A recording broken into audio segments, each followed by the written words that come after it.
여러분들은 영종도 하면 떠오르는 이미지가 무엇이 있나요? 인천 내륙에서 볼 수 없는 시원한 파도 소리와 함께 드넓게 펼쳐진 바다가 떠오르실 텐데요. 이번 그린 제작단에서는 영종도에 대해 이야기해볼까 합니다. 하지만 조금 특별한 이야기를 준비했는데요. 궁금하지 않으신가요? 지금 시작합니다.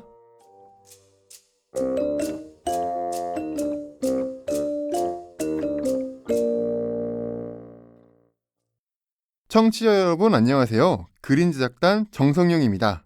오늘은 조금 특별한 게스트를 모셔볼 텐데요.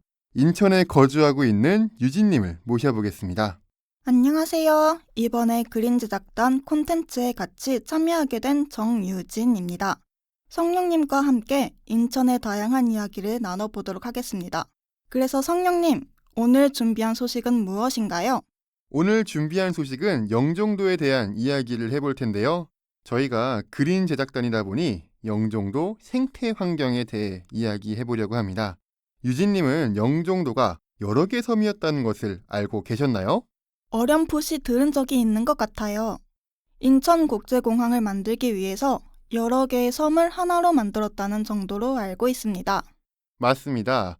과거 영종도, 용유도, 삼목도, 신불도가 하나의 섬으로 만들어진 것이 오늘날 영종도인데요. 원래 4개의 섬이었고 당시 인천국제공항을 건설하기 위해 가장 큰 영종도를 중심으로 매립하게 되었습니다. 오늘날 영종도를 방문하면 곳곳에 다른 섬들의 흔적을 찾아볼 수 있는데요. 용유도는 용유동이라는 지명으로 남겨져 있고 삼목도는 삼목 선착장을 통해 그 흔적을 찾아볼 수 있습니다. 인천국제공항 건설을 위해 4개의 섬을 하나로 모았군요.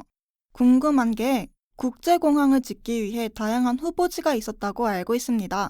최종 후보지까지 영종도와 시화가 치열한 접전을 일으켰다고 들었는데요. 영종도가 국제공항을 유치하기에 최적의 장소였던 이유가 있었을까요? 영종도가 국제공항을 유치하기에 최적의 조건이었던 이유는 매립 비용이 저렴하고 신공항 주변에 높은 산이 없기 때문인데요. 또한 소음 공해와 안개 일수가 상대적으로 적다는 것이 국제공항의 최적의 장소였다고 합니다. 안 그래도 김포공항의 경우에는 주변에 거주하고 있는 시민을 위해 밤 11시 이후에는 공항이 운영되지 않는다는 이야기를 들었습니다. 인천국제공항은 아무래도 그런 부분에서는 자유롭지 않았나 싶은 생각이 듭니다. 그런데 영종도가 매립으로 인해 생태계에 많은 변화가 있었을 것 같아요. 맞습니다. 4개의 섬이 하나로 매립된 동안 갯벌 생태계뿐만 아니라 섬의 생태계가 변화하게 되었는데요. 영종도를 방문하시면 산 꼭대기가 잘려있는 모습을 볼 수 있을 거예요.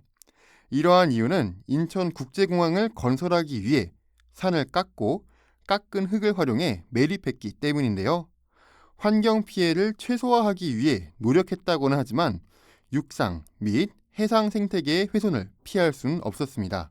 말씀하신 내용을 들어보니 생태계에 큰 변화가 있었을 것 같아요. 과거부터 오늘날까지 영종도에는 어떤 생물들이 살고 있나요? 네, 영종도는 과거에 제비가 많다고 하여 자연도라는 이름으로 불렸는데요. 오늘날에는 영종도에는 여전히 다양한 생물들이 살고 있습니다. 해상 생물로는 흰발농개와 저어새를 비롯해 검은머리 갈매기, 바다 참개 등이 서식하고 있는데요. 육상 생물로는 동박새, 너구리, 청둥오리, 개구리, 두꺼비 등이 서식하고 있습니다. 우리에게도 친숙한 너구리, 개구리도 있지만 청취자들에게는 처음 들어보는 생물도 있을 것 같아요. 제가 알기로는 저어새와 흰발농개가 우리 생태계의 중요한 생물로 알고 있는데 자세한 설명 부탁드립니다. 대표적으로 저어새와 흰발농개가 우리가 보호해야 할 생물인데요. 저어새는 전 세계적으로 희귀한 새로 멸종위기에 처해 있는 생물입니다. 환경 변화에 민감한 생물이다 보니 서식지가 파괴되면 생존에 큰 위협이 되는데요.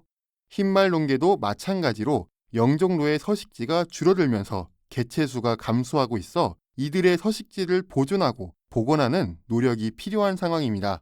오늘은 이렇게 영종도의 매립 역사와 영종도에 살고 있는 생물에 대해 알아보았는데요.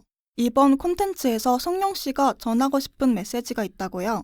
네, 맞습니다. 이번 콘텐츠를 통해 제가 전하고 싶은 메시지는 개발을 멈춰야 한다라는 것이 아닙니다.